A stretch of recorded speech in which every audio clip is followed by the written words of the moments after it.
Phrenology comes from the Greek words phren, meaning mind, and logos, meaning knowledge, and was invented by Franz Joseph Gall in 1796. It was most popular between 1810 and 1840.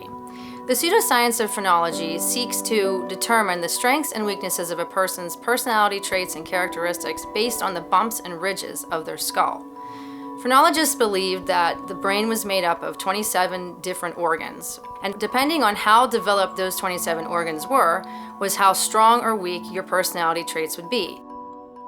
Phrenologists such as American Niles Fowler would examine the skull to see how well the 27 organs of the brain were developed. Those 27 organs were determined traits such as affection, pride, wit, and cleverness. So after you had your examination, you would get a bigger picture of who you were, and it was really considered to be predetermined and preset.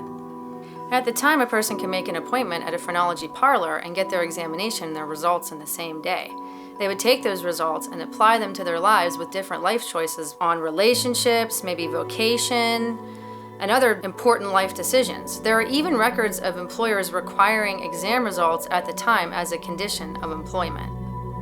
As you can imagine, this pseudoscience was used to reinforce racial stereotypes and racist ideas, even being used as justification for slavery, the removal of Native peoples from their lands, and the mistreatment of mental patients in the new asylums.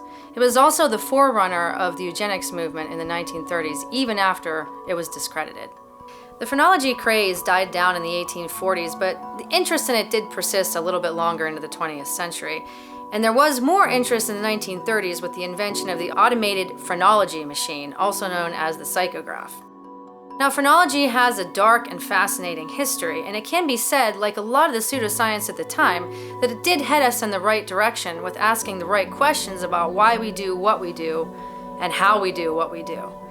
Even though it was wrong about determining our behavior on the shape of the skull, it was right about asking what parts of the brain actually do control behavior, and in some sense is a forerunner of current neuroscientific study. What do you think of phrenology? Let us know in the comments below, and we'll see you next week.